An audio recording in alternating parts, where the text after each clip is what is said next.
আমার মিডিয়া ভাই বোনেরা, আপনাদের কাছে আমি অনুরোধ জানাই, এই যে স্বৈরাচারী হাসিনা, সে যখনই চট করে পট করে ঢুকার খবর ছাড়বে, এই খবরগুলো আপনারা প্লিজ এইভাবে প্রচার করেন না। এই যে বাকি সব বাংলাদেশের আপামর জনগণ তারা ভীত হয়ে যায়। আপনারাও চিন্তা করেন, জনগণ জানতে চায়, ভালো কথা, সব জিনিস না জানাইলেও চলে এত বড় কইরা।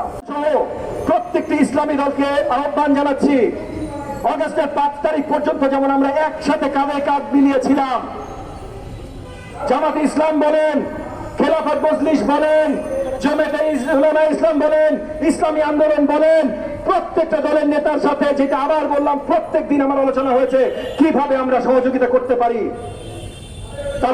আমরা সবাই কিন্তু একসাথে ছিলাম। আমি বিশ্বাস রাখি যে আমরা এখনো একসাথে থেকে এই দেশটা করতে পারি।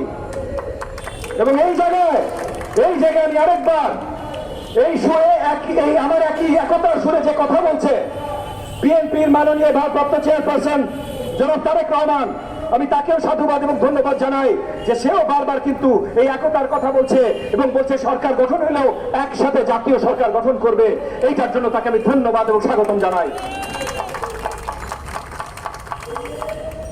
একই সাথে আমার মিডিয়া ভাই বোনেরা, আপনাদের কাছে আমি অনুরোধ জানাই, এই যে স্বৈরাচারী হাসিনা, সে যখনই চট করে পট করে ঢুকার খবর ছাড়বে, এই খবরগুলো আপনারা প্লিজ এইভাবে প্রচার করেন না।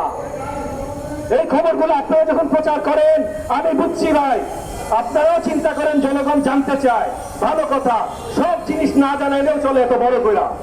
কারণ আপনারা যখন এগুলো প্রচার করেন, তখন এই যে তাদের দোসররা সাহস পাওয়া যায়, যেই সাহসে কালকে গার্মেন্টসের আন্দোলন হয়েছে, যেই সাহস পাওয়ার পর কালকে যমুনায় আন্দোলন হয়েছে, এই সাহস পাওয়া যায়।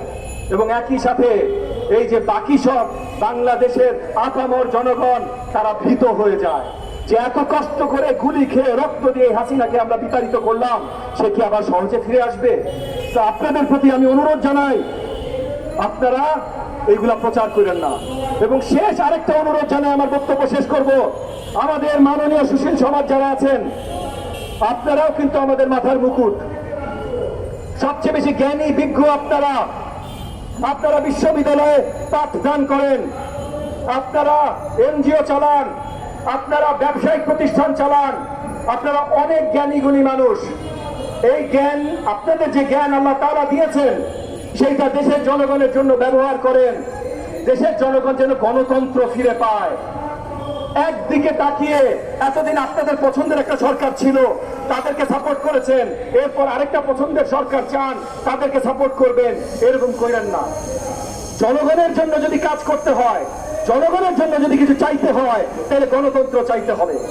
এবং গণতন্ত্র ফিরে নিয়ে আসার অন্য কোনো উপায় নাই ভাই, নির্বাচন ছাড়া।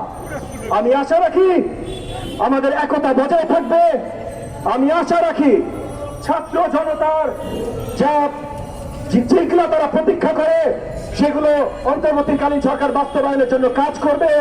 আমি আশা রাখি এখন অন্তর্বর্তীকালীন সরকার আমাদের ডাক দিবে, আমরা একসাথে তাদেরকে আরো সফলতার দিকে নিয়ে যাব এবং শেষমেশ বাংলাদেশের জনগণ নতুন করে গণতন্ত্র সূর্য দেখতে সক্ষম হবে।